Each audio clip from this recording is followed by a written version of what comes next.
Still in the early hours of dawn, a young maid arrives at the mansion, unaware that the fate of her employer's daughter lies in her hands.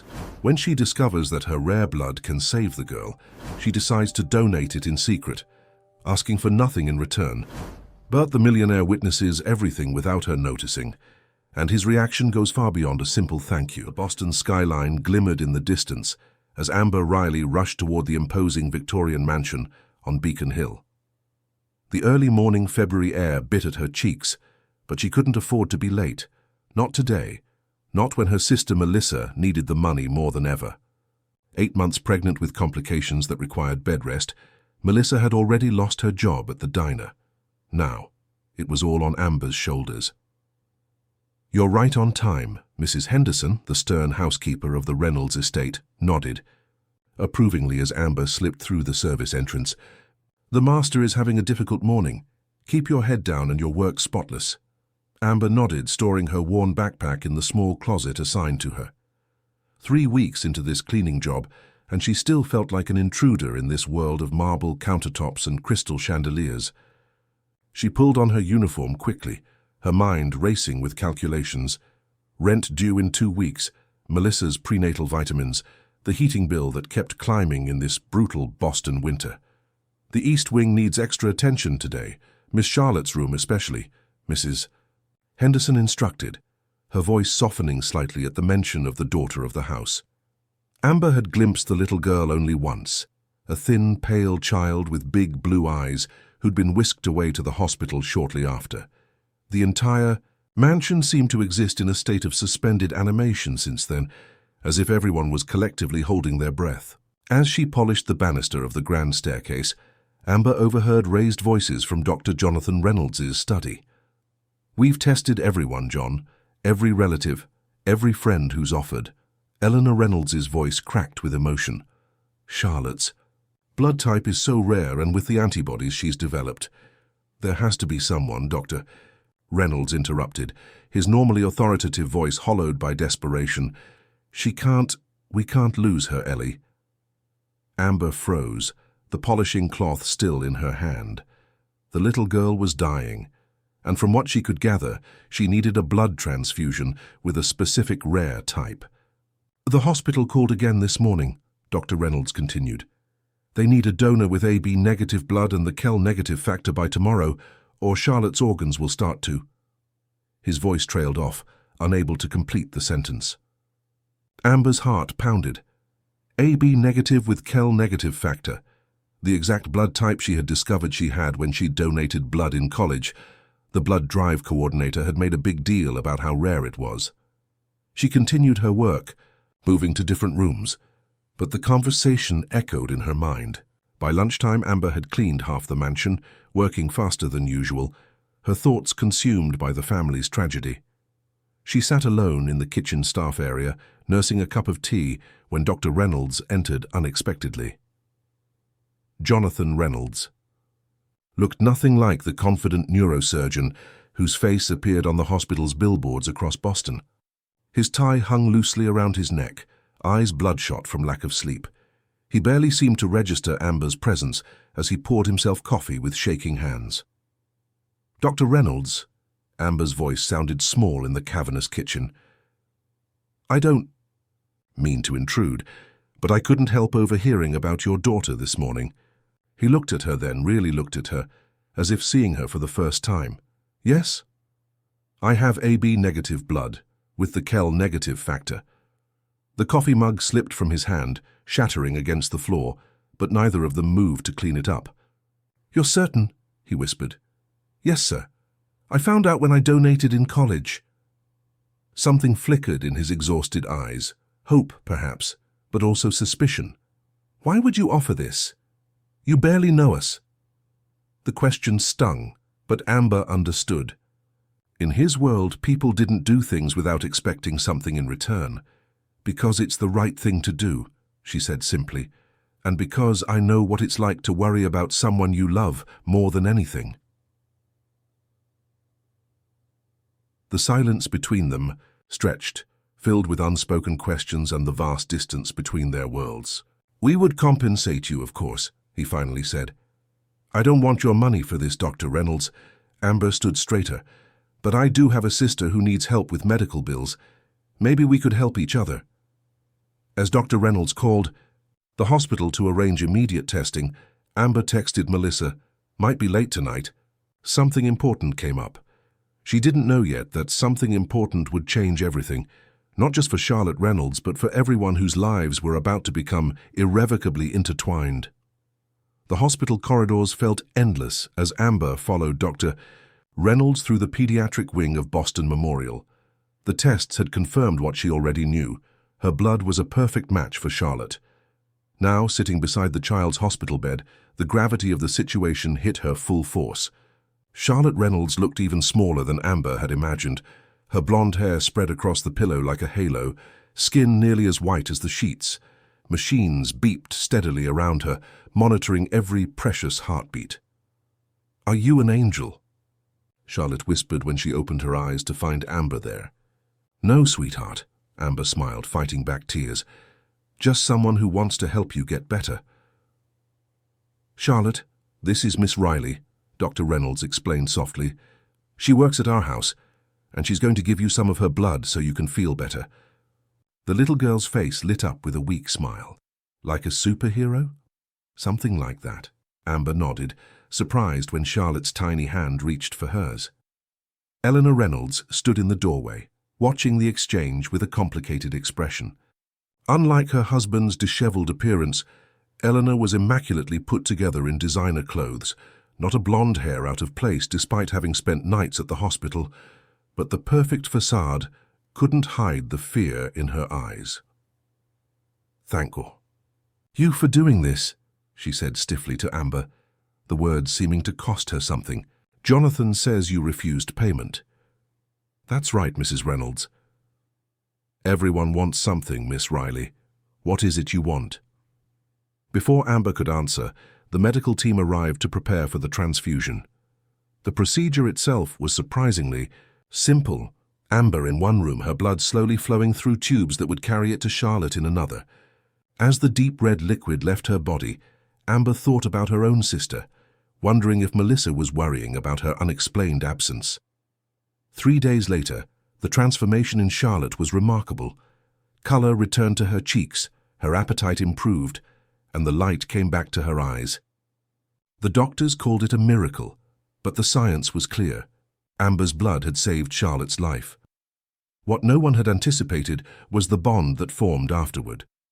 During her recovery, Charlotte asked for her angel constantly.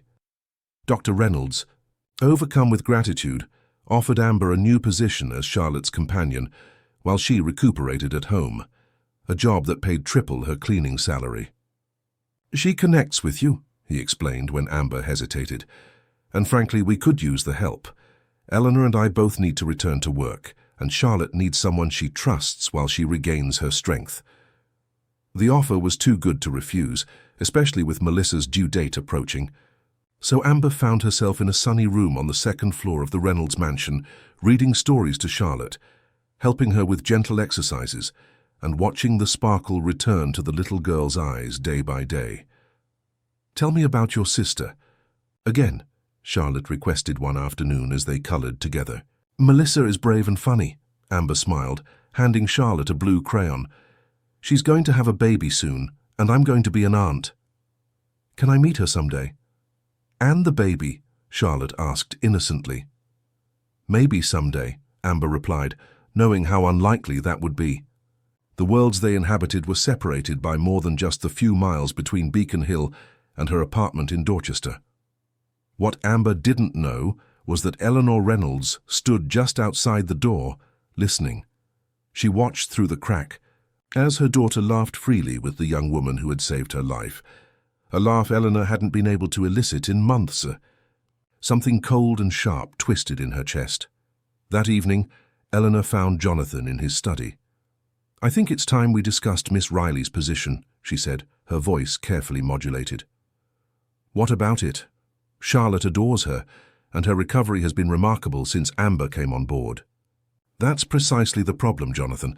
Charlotte is becoming too attached. She asked me today why Miss Amber couldn't be her second mommy." Jonathan looked up sharply. Eleanor. No, she cut him off. We're grateful for what she did, of course. But she's overstepping. Charlotte barely wants me to read to her anymore. It's always Amber does it this way, or Amber said that. We can't have an employee usurping our roles as parents. She saved our daughter's life, Jonathan said quietly. And we've compensated her generously, but boundaries need to be established. Eleanor's perfectly manicured nails dug into her palms. I want her to maintain a professional distance from now on. No more stories, no more crafts, no more playing mother to my child. Jonathan sighed heavily, torn between his wife's demands and his daughter's happiness. Outside in the hallway, Amber stood frozen, the tray of afternoon tea for Charlotte, trembling slightly in her hands as she absorbed every word. The tea grew cold as tears slid silently down her cheeks. The next morning, Mrs. Henderson delivered Eleanor's new instructions to Amber with clear discomfort. Mrs. Reynolds requests that you limit your interactions with Miss Charlotte to medical assistance only. Educational activities and emotional support will be handled by the family directly. Amber nodded silently, her heart breaking for Charlotte, who wouldn't understand this sudden change.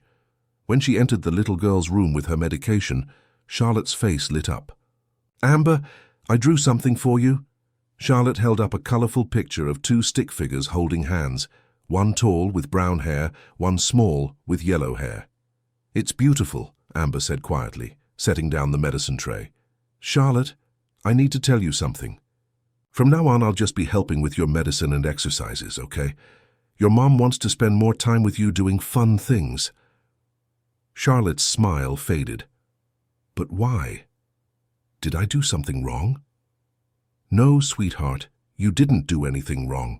Amber fought to keep her voice steady. "Sometimes grown-ups make decisions that are hard to understand." Over the next 2 weeks, Amber dutifully followed Eleanor's rules, even as Charlotte grew withdrawn. The little girl's recovery seemed to plateau, her appetite diminishing again. Amber reported these concerns to Dr. Reynolds, who promised to look into it, but Eleanor's influence prevailed. Then came the final blow. Amber arrived at work one Monday morning to find Mrs. Henderson waiting for her with an envelope. "I'm sorry, dear," the older woman said softly. "Mrs. Reynolds has decided to restructure the household staff. Your position has been eliminated." Inside the envelope was 2 weeks' severance pay, generous by any standard, but the money felt hollow in Amber's hands. "Can I say goodbye to Charlotte?" she asked, her voice barely audible. Mrs. Reynolds thought it would be easier on Miss Charlotte if there were no goodbyes. Amber left the Reynolds mansion for the last time, the spring sunshine mocking her dark mood. She never got to explain to Charlotte why she disappeared, why she broke her promise to always be there during her recovery. The thought of Charlotte feeling abandoned crushed her spirit. Back in her cramped apartment, Melissa noticed the change in her sister immediately. "What happened?" she asked, one hand resting on her enormous belly. "You look like you've lost your best friend." "In a way I have," Amber admitted, finally letting the tears fall. She told Melissa everything about Charlotte, the bond they'd formed, and Eleanor's jealousy that led to her dismissal. "That's horrible," Melissa said indignantly. "After what you did for them? That little girl needs you." "It doesn't matter what Charlotte needs. In their world, people like us are disposable." 2 days later, Dr. Reynolds called. His voice was tight with worry. "Charlotte has stopped eating. She won't speak to anyone. The doctors say there's nothing physically wrong. It's emotional trauma." Amber's grip tightened on the phone. "I'm sorry to hear that, Dr. Reynolds, but I'm not sure why you're telling me this." "She keeps asking for you, Amber. She thinks you abandoned her." The words cut deeper than any knife. "I didn't abandon her. I was fired." "I know," he admitted. "Eleanor thought it was for the best, but she was wrong. Charlotte is diagnosed with childhood depression. She needs you." "And what does Mrs. Reynolds say about that?" The silence on the line told her everything. "I can't come back just to be sent away again, Dr. Reynolds. It would destroy Charlotte. And honestly, it would destroy me too." After hanging up, Amber sat in stunned silence until Melissa's voice cut through her thoughts. "You have to go back," Melissa said firmly. "Not for them, for that little girl." It's not that simple, Mel. Actually, it is. You're just scared of getting hurt again. Before Amber could respond, Melissa doubled over with a gasp of pain. The baby, she whispered, eyes wide with fear. Something's wrong. Hours later at Boston General Hospital, the doctors confirmed what they'd feared. Melissa needed an emergency C-section due to placental abruption. The procedure would be complicated by her pre-existing condition, and their insurance would only cover part of it. As Melissa was prepped for surgery, Amber sat alone in the waiting room, her head in her hands. A familiar voice made her look up. "I went to your apartment," Dr. Reynolds said, standing awkwardly in his expensive coat. "Your neighbor said you'd be here." "Why are you here?" Amber asked, too exhausted for pleasantries. "Because Charlotte needs you, I need you, and from what I've just heard, it sounds like your sister needs help too." Amber laughed bitterly. "So now you're offering to pay for my sister's surgery in exchange for me coming back? Is that how your world works, Doctor?" "Reynolds, everything has a price tag." His face fell. "That's not what My sister is in there fighting for her life and her baby's life, and I can't do anything to help her." Amber's voice cracked. "Just like I can't help Charlotte without permission from people who see me as nothing more than the help." Jonathan Reynolds sat down beside her, his shoulders slumped. "I've made a terrible mistake," he said quietly. "I let my wife's insecurities dictate how we treated the person who saved our daughter's life.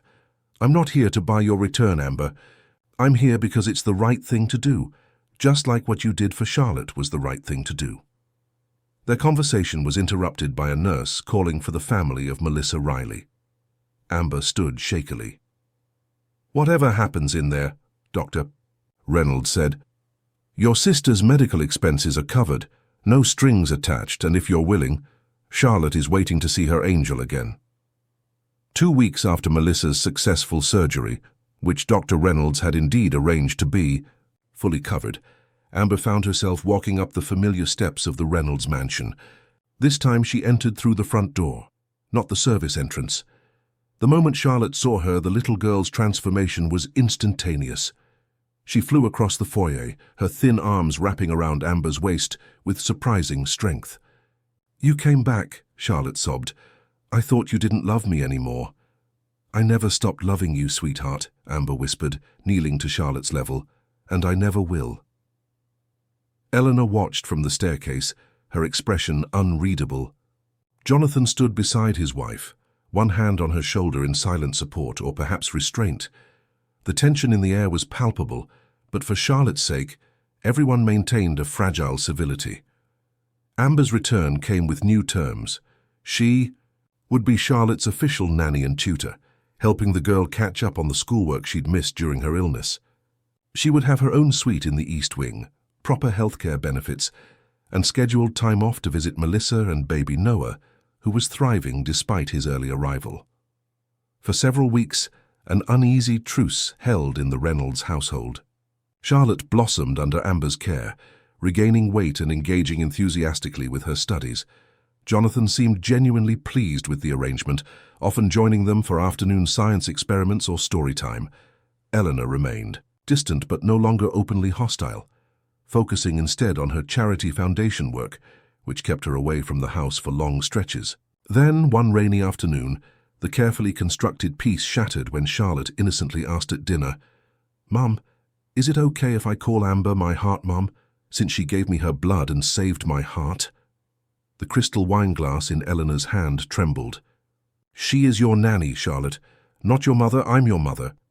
But you're my birth mom and Amber is my heart mom," Charlotte insisted with childlike logic. "I can have both, can't I?" Later that night, the argument between Jonathan and Eleanor echoed through the mansion's halls. "She's trying to replace me," Eleanor cried. "Our daughter prefers her over me." "That's not what's happening, and you know it," Jonathan countered. "Charlotte has enough love for both of you. The problem is that you're never here, Ellie. You're so busy with your foundation and your social obligations that you've become a stranger to your own daughter. Don't you dare turn this around on me," Eleanor hissed. "Not when you're the one who brought that woman into our home. That woman saved our daughter's life, and now she's saving her spirit too. Why can't you see that?" Their bitter exchange was interrupted by the ringing of Jonathan's phone. His face paled as he listened to the caller. "What is it?" Eleanor asked, anger momentarily replaced by concern. "It's the hospital board.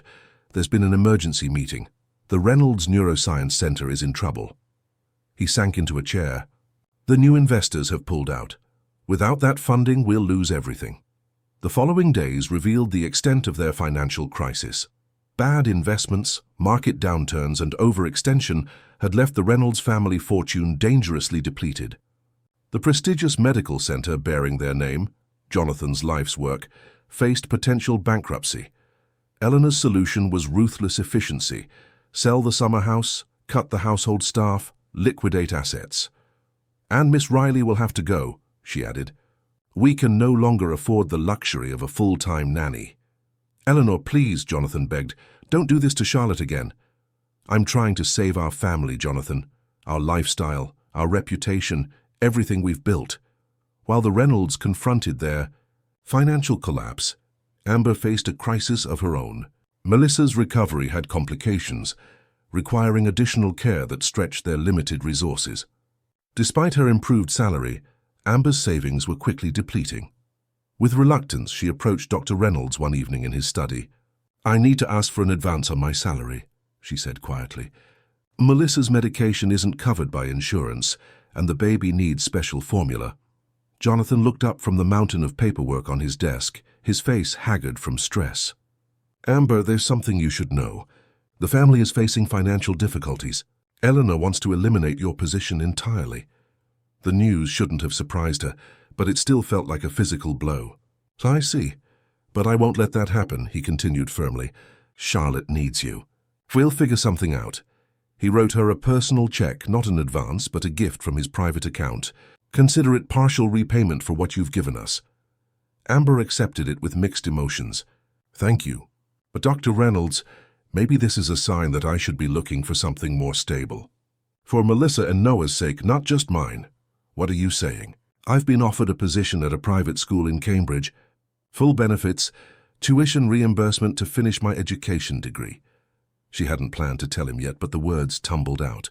"It would mean security for my family." Jonathan looked stricken. "And leaving Charlotte." "I don't want to," Amber admitted, tears welling in her eyes. "But I'm starting to think I don't belong here." "I never did." That night, as Amber helped Charlotte with her bedtime routine, the little girl sensed something was wrong. "Oh, you look sad, Amber." "I'm just tired, sweetie." Charlotte took Amber's face between her small hands. "When I'm sad, you always tell me to talk about it. That's the rule, remember?" Amber smiled despite herself. "You're right. That is the rule." "So talk," Charlotte instructed, patting the bed beside her. As Amber struggled to find words that wouldn't frighten the child, the bedroom door opened.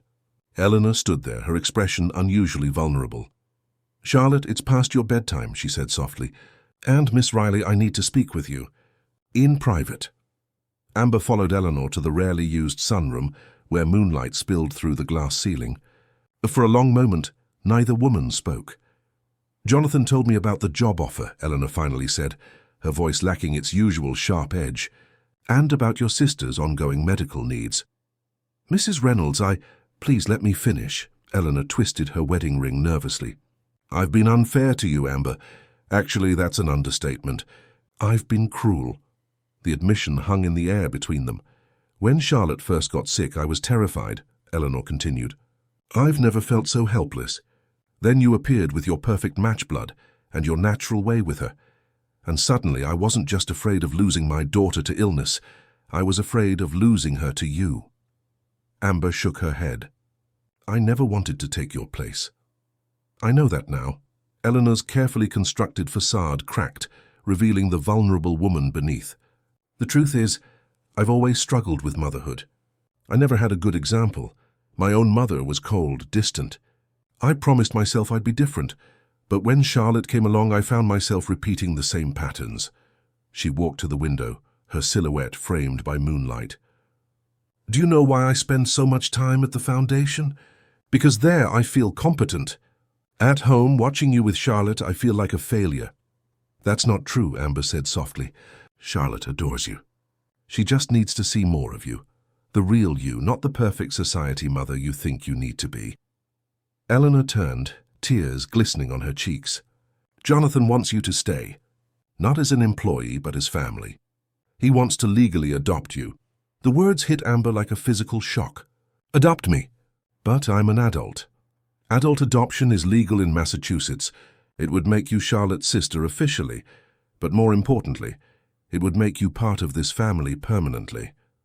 Eleanor took a deep breath. And I'm not opposing it. Amber sank into a wicker chair, overwhelmed. I don't know what to say. You don't have to decide right now. But before you consider the school position, I wanted you to know where we stand. Eleanor hesitated. Where I stand? I was wrong, Amber, about everything. The adoption process proved far more complicated than any of them anticipated. A social worker questioned the unusual arrangement, suggesting the wealthy Reynolds family might be exploiting Amber in some way. An anonymous complaint, likely from one of Eleanor's society friends who disapproved of the situation, triggered a formal investigation. During the hearing, Charlotte insisted on speaking directly to the judge, her small voice steady as she declared, Amber is already my sister in my heart. The papers will just make it official for everyone else. In a private chamber, Judge Peterson questioned Amber extensively about her motivations. Why would you want to be legally tied to this family? She asked bluntly. You're a young woman with opportunities ahead of you. This arrangement seems unusual. Love isn't usual, Your Honor, Amber replied. Sometimes it finds us in the most unexpected places. The Reynolds aren't just offering me financial security. They're offering me belonging. And I'm offering them the same in return. 2 months later, on a perfect September afternoon, Amber Riley legally became Amber Riley Reynolds in a small ceremony at the courthouse. Melissa attended with baby Noah, now a chubby, smiling 6-month-old. Charlotte proudly wore a big sister t-shirt that she refused to take off for the celebration dinner afterward. With the adoption came unexpected blessings. Jonathan, inspired by Amber's determination, restructured his medical practice to focus more on patient care and less on administrative burdens. The financial crisis eased as he returned to his passion for neurosurgery, working fewer but more meaningful hours. Eleanor, in a surprising turn, sold her foundation to a larger non-profit and enrolled in psychology courses at Boston University. I want to understand family dynamics better, she explained, to heal my own wounds so I don't pass them on. The most remarkable transformation, however, was in the relationship between Eleanor and Amber.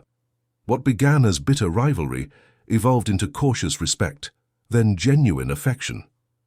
They discovered shared interests in literature and gardening, spending weekend mornings transforming the mansion's neglected greenhouse into a thriving indoor garden where Charlotte conducted science experiments under their guidance.